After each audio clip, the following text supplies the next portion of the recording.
नमस्कार। खेत खजाना में आपका स्वागत है। आज मार्च महीने की 25 तारीख है और दिन है बुधवार। और आज सरसों का बाजार कुछ नरम खुला है, कुछ दबाव खुला है। वैसे तो लगभग जानकारी मैंने दोपहर की वीडियो में दी थी, लेकिन उसके बाद शाम का वीडियो इसलिए बनाना जरूरी हो गया क्योंकि शाम को सरसों में थोड़ा सा कहीं कहीं सुधार देखने को मिला।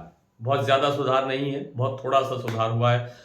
और इससे पहले कि विस्तार से बात करें, उससे आपसे वही विनम्र निवेदन, यदि आप इस चैनल पर पहली बार हैं तो इसे सब्सक्राइब कर लीजिए। सब्सक्राइब करने के साथ साथ बेल आइकन को जरूर प्रेस कीजिए ताकि वीडियो अपलोड होते ही सबसे पहले आप तक पहुंचे। आप इसे लाइक और शेयर कर रहे हैं, इसके लिए आपका बहुत बहुत आभार। सबसे पहली बात तो ये है कि अभी तक अमेरिका ईरान युद्ध को लेकर के जो स्थितियां बनी हुई हैं, उनमें कितनी ठंडक आएगी, कितनी उनमें रुकने की संभावना बनेगी, इस बात पर अभी कोई स्पष्ट स्थिति नहीं बन रही है। हालांकि बातचीत के दौर जारी हैं और कहा यह जा रहा है कि जल्द ही ये समाप्त हो सकता है।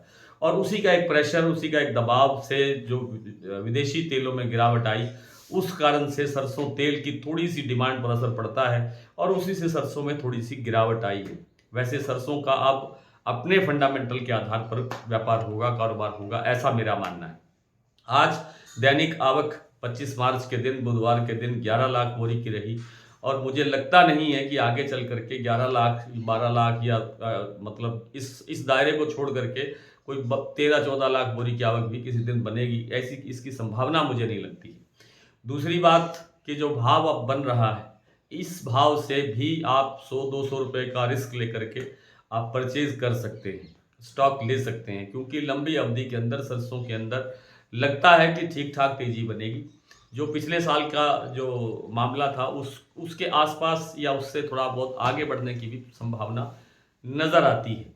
तो क्योंकि अब सरसों का सबसे सस्ता तेल है, पाम से, सोया से, इन सब से सस्ता तेल बना हुआ है, इसलिए इसमें कोई बड़ी गिरावट की गुंजाइश नहीं है।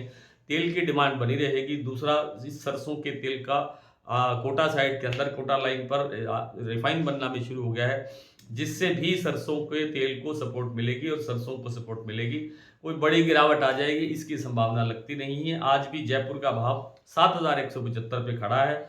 ये नीचे जाएगा तो हमने पहले भी आपसे निवेदन किया था, जब ये युद्ध की स्थितियां नहीं थी उससे पहले बताया था कि 6500 रुपए के आसपास जयपुर का भाव जब बने तो परचेज करना चाहिए। हालांकि उस तक बाजार अभी गया नहीं है और जाने की संभावना भी नहीं लगती है। यानी जहां भी अब गिरावट आए, जितनी भी गिरावट आए भाव के अंदर, उस लेवल पे जा करके, उस लेवल पे कहीं से भी थोड़ा थोड़ा करके आप स्टॉक बना लीजिए, क्योंकि दिन बहुत कम है। आगे चल करके जो सरसों का बाजार जिस दिन बढ़ना शुरू हो जाएगा, उस दिन फिर बढ़ता ही जाएगा। कोई थोड़ी बहुत कहीं छोटी मोटी करेक्शन आती रहेगी, बाजार तेजी की तरफ चलने की संभावना है। मैं ये नहीं कह रहा कि आज सुबह, कल सुबह से ही बाजार बढ़ना शुरू हो जाएगा, परसों शाम तक तो 8500 पहुंच जाएगा जयपुर, ऐसा नहीं है। मेरा मतलब है कि लंबी अवधि के अंदर नवरात्र के आसपास जाकर के बाजार ठीक ठाक स्थिति में मुनाफा देने लायक बन सकता है, ऐसी स्थिति आ सकती है।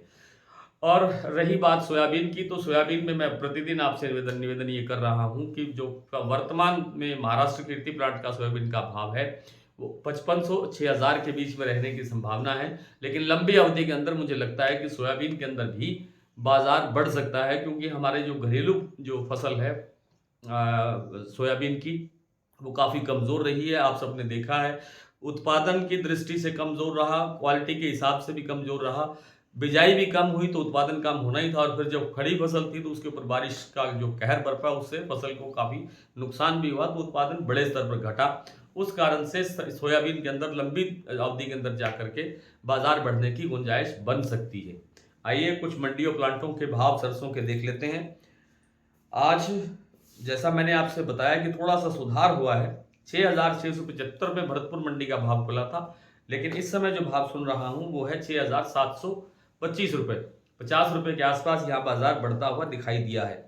जयपुर 7175, दिल्ली 6,850, चरखी दादरी 6,825, अलवर 6,700, बरवाला 6,450, हिसार 6500, गोइलकोटा 6,900, मोरैना मंडी 6,800, ग्वालियर 6,600, खैरतल मंडी 6,740, टोंक मंडी 6,730, निवई मंडी 6,750, सिवानी 6,550, नडभई मंडी 6,675, खेरली 6,750, हिंडौन मंडी 6,600, गंगापुर सिटी 6,770, और और लगभग सभी मंडियों के भाव आ गए हैं। बूंदी, देई बूंदी का भाव है 6,950।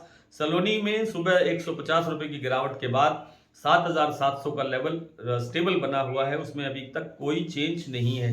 अडानी के जो प्लांट हैं बूंदी और अलवर, उन दोनों प्लांटों में 7,050 का लेवल बना हुआ है। शारदा में 7400 रुपये, बीपी आगरा 7400 रुपये और गोयलकोटा 6,900 पर स्टेबल चल रहा है। आज इतना ही, कल आपसे फिर मुलाकात होती है, तब तक के लिए नमस्कार।